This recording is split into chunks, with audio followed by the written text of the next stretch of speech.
apa ya, menyesalnya kok saya tuh singkat banget gitu ya.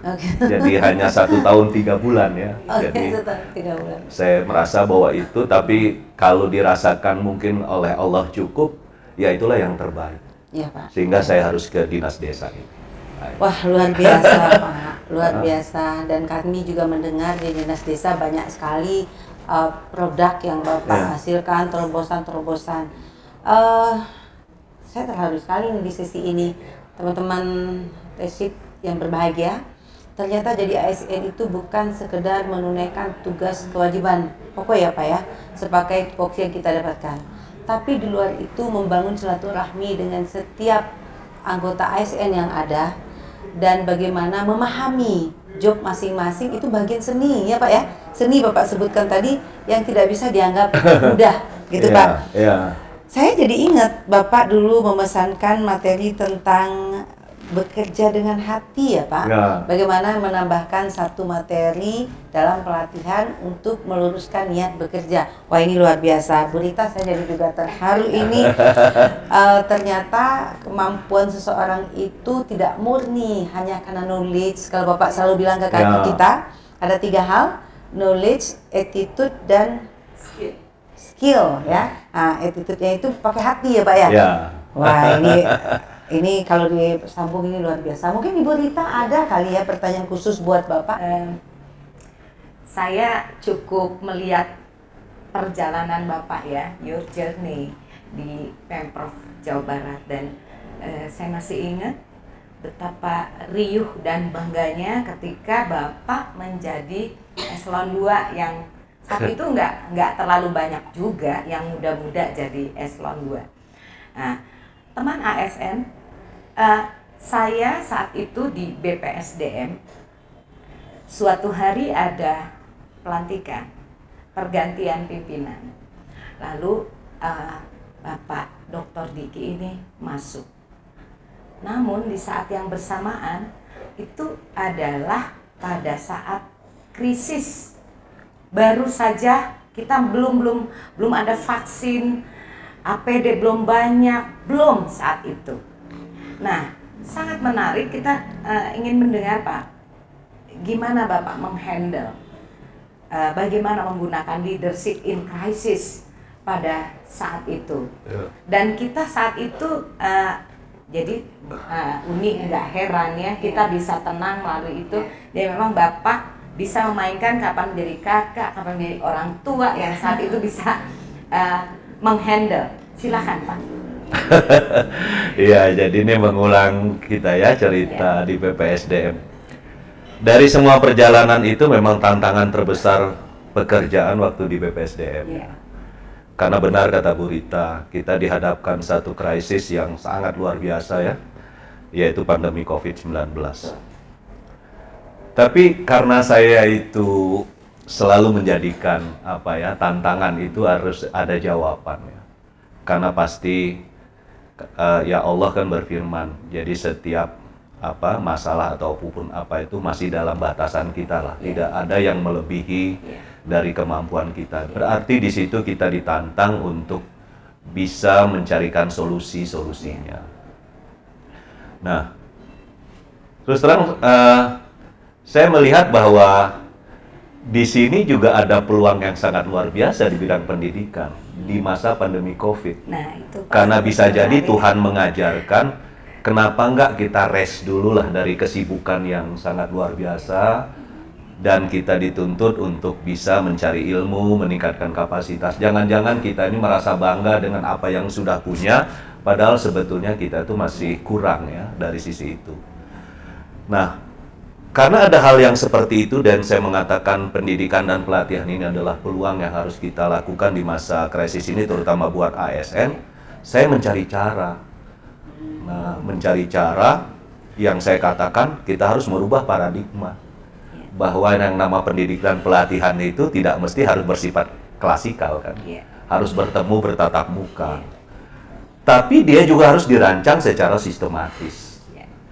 Nah, itulah yang kita lakukan dengan corporate university itu, di mana kita ingin merancang satu pelatihan pendidikan yang benar-benar dibutuhkan oleh ASN, gitu ya, Oleh karena itu, kita rancang dari tema-tema pendidikan dan pelatihan, karena waktu itu kita mengatakan jangan yang manajerial sajalah gitu loh. Kalau manajerial mah sudah given lah itu ya, sudah kita lakukan. Tetapi yang sifatnya teknis atau kompetensi umum itu yang harus coba kita rancang dengan cara yang tadi tidak mesti klasikal tadi.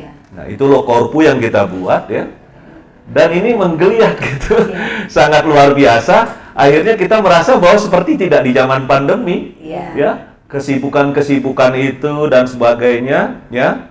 Dan alhamdulillah juga selama di BPSDM saya sehat saja, gitu. Walaupun di sini tuh ada tempat isolasi, gitu ya, dan sebagainya. Saya Gitu. masih ingat tuh Pak. Jadi begitu ada tenaga kesehatan keluar dari arah sana. Kita lari gitu ya. Kemudian Bapak juga saat itu baik secara langsung maupun tidak tuh kan mengecek ya. Kabin kapan harus datang, kapan harus enggak, kapan harus disemprot kita dibersihkan. Itu bagi saya luar biasa karena Bapak baru pindah ke BPSDM dan harus mengelola proses pengembangan kompetensi mesti jalan ya teman-teman ASN, bayangin. Terus waktu itu juga mulai banyak yang isolasi mandiri di asrama kita. Ya belum lagi juga pegawai-pegawai ini kan juga banyak yang usia di atas jelita ya, atau di atas jelita bahkan di atas 50 tahun. Jadi cukup beresiko saat itu. It was very impressive Pak. Ya alhamdulillah, terima kasih. Dan pada waktu itu puncaknya kita bisa menyusun konsep korpunya dan mempresentasikannya di hadapan Pak Menteri. Dan Pak Menteri menjadikan kita sebagai pilot project, sebagai korpu untuk pemerintahan provinsi yang pertama di Indonesia. Jadi itu yang sangat luar biasa ya. Dan ya harusnya sampai sekarang jauh lebih maju tentunya. Amin. Pak, dari wawancara kita ya, dialog kita pada hari ini itu banyak sekali justru nilai-nilai, kalau saya lihat berita ini bukan nilai-nilai teknis pekerjaan, tapi di luar teknis, tapi sebetulnya supporting utama dalam bekerja. Soft skill yang jadi, dan iya Pak. Mungkin saya mau tambahkan juga ya. Pak. Ya Pak. Kan saya orang teknik. Iya Pak. Pada waktu di Badan Perencanaan itu seakan-akan pekerjaan saya itu adalah pekerjaan teknik. Iya. Saya tanda kutip gini lah, saya sombong dengan keteknikan saya. Oh gitu. Termasuk waktu di Disub. Saya kan ngomongin tata ruang, bandara, jalan tol gitu ya, irigasi. Tapi itu Tuhan punya cerita lain. Bahwa saya diterjunkan ke dinas sosial, badan bencana itu untuk menyucikan jiwa saya.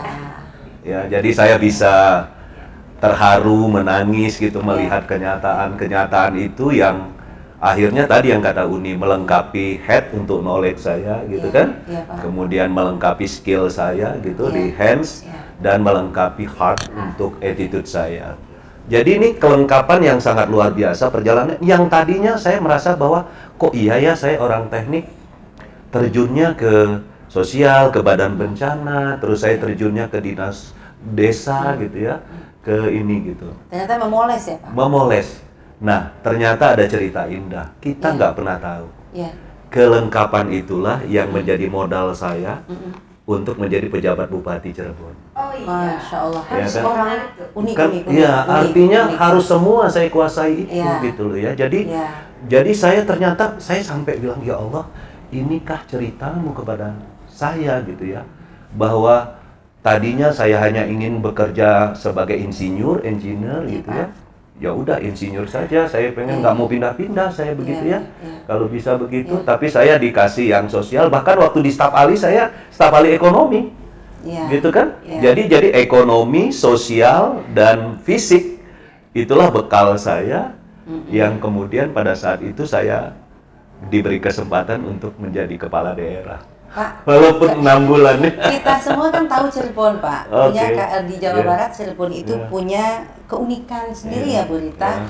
Tapi Bapak bisa menjalaninya dengan mulus karena pengalaman-pengalaman rupanya. Berarti kita selalu berprasangka positif terhadap rencana Allah ya Pak Ya, ya. betul. Kalau dilihat dari rangkaian tadi itu, Bapak mencoba menjalaninya semuanya dengan sungguh-sungguh Ya. dan berprasangka positif terhadap rencana Allah dan hasilnya sangat luar biasa. Pak, ini jujur memotivasi kami. Saya yakin semua teman-teman ASN di luar sana juga termotivasi seperti kami. Ya teman-teman, mudah-mudahan teman-teman suatu saat berkesempatan bertemu langsung dengan Pak Diki dan menanyakan. Karena bagi saya pribadi, dengan Bu Rita ya, tapi saya pribadi saja dulu, bagi saya itu ketika Bapak pergi dan meninggalkan kami, saya bilang Bapak itu guru dan dosen luar biasa yang tidak berbayar. Maaf ya Pak, Iya. karena seperti kuliah, bekerja itu seperti kuliah. Sudah berapa lama pengalaman sebagai pegawai KLB? Iya, berarti saya tercatat TMT 92 ya. 92. Berarti kalau sekarang berarti sudah 30 tahun ya. 30 tahun. Ya. Masya 10 Allah. tahun teman-teman ASN Iya, ya. iya. Yang baru mulai. Ya. Iya. Jadi Jadi- Bu Rita, ASN jangan malas. Iya. Belajar, punya niat, punya cita-cita, lakukan upaya, lakukan usaha untuk belajar. Jadi proses tidak mengkhianati hasil ya Pak. Ya. Pak, Jadi gitu, saya betul. bisa bicara itu karena beberapa kali teman-teman yang mendapat fasilitasi memakai jasa Bapak, misalnya jadi moderator dan lain-lain, lalu mengumpat balik Pak, menelpon, Ya. tolong sampaikan salam terima kasih kami kepada Bapak the best. Bilang gitu, Pak. Jadi ini keluar dari pengakuan orang lain. Nah ini Bu Rita menarik sekali. Ya. Saya sebetulnya banyak sekali yang bisa digali, yang mau digali, tapi tentu saja keterbatasan waktu kita ya. Kita bikin episode 2. Oh iya, Bapak berkenan ya Pak, nanti Ya. kami akan coba Ya, bikin rancangan untuk episode 2 dan kami berharap sih bisa live dan didampingi oleh beberapa orang ya agar lebih hidup gitu. Bu Rita mungkin bisa menyimpulkan atau dari sisi psikologi seperti apa sih situasi seperti karakter yang Bapak Diki jalani dan memberikan contoh dan model kepada kita. Kalau kita mengulas dari sisi leadership, ada salah satu teori leadership yang mengulas mengenai sensitivity atau sensitivitas. Nah, beliau Pak Dr. Diki sebagai pejabat pimpinan tinggi Pratama membuat kebijakan, menjalankan kebijakan, memberikan masukan, tentu harus sensitif kepada pihak-pihak yang terkena dampak akan keputusannya. Itu salah satu teori yang menyebutkan itu ada salah satu teorinya Dreyfus Pak. Jadi ciri-ciri mereka yang sudah di level expert itu menggunakan intuisi, menggunakan empati, menggunakan sensitivitas. Jadi dia bisa membayangkan kalau saya putuskan ini kira-kira akan bagaimana. Nah itu salah satu ciri yang sudah di level expert. Kita ya tidak heran ya, Anda 30 tahun berkarir. Teman ASN yang kita bisa tarik dari obrolan kita saat ini, bahwa kesuksesan itu ditentukan juga paling utamanya adalah dari perbuatan kita sendiri. Bagaimana Bapak memikirkan sampai itu ya, sampai kita semua yang di sini bisa merasakan bahwa ketulusan Bapak itu ketika menceritakan saya berhasil, harusnya anak buah saya juga ikut merasakan ini. Ini adalah bersama-sama. Dari awal Bapak bilang korpu ini kebersamaan kita. Nah ini mungkin kita highlight ya teman ASN. Bagaimana kita membuka tangan, menggenggam tangan rekan-rekan kita, melihat ke atas dan bertanya kepada pimpinan kita. Juga kita menarik teman-teman kita yang ada di bawah agar kesuksesan selalu berada di sekitar kita. Tadi saya highlight sekali apa yang disampaikan Pak Diki. Dan saya tambahkan yang disampaikan Bu Rita, nanti Bu Rita lanjutkan. Ya. Semua yang kita lakukan itu, kalau dalam perjalanan 30 tahun saya, Ya. modal pertama itu di 10 tahun pertama. Oke. Mereka itu akan terlihat sukses atau tidak itu di 10 tahun pertama. Oke. 10 tahun pertama itu manfaatkanlah sebagai, katakanlah ya, investasi kalian untuk Baik, mendapatkan kepercayaan teman, kepercayaan bawahan, kepercayaan pimpinan terutama ya, Ya, ya. dengan bekerja sebaik-baiknya. Karena tadi mereka-mereka yang merasa nyaman dengan kita, merasa enaken gitu ya dalam bekerja, itu akan membawa kesuksesan bagi kita juga. Saya menambahkan yang dari Bu Rita. Silakan Bu Rita. Pak, kayaknya dibuat buku deh ini Iya. Pak. Iya, bagaimana Bapak di Timur lalu Iya. pindah ya, ini satu hal-hal yang mungkin kita dan adik-adik kita, junior kita nih tidak akan mengalaminya lagi. Iya. Inilah poin dari Tacit Show yang kita buat di BPSDM untuk teman-teman ASN semua. When the knowledge become experience, suatu hari tentu teman-teman ASN yang akan menjadi narasumber kita. Terima kasih, sampai bertemu lagi. Terima kasih Pak Diki. Terima kasih. Bu Rita. Assalamualaikum. Assalamualaikum warahmatullahi wabarakatuh.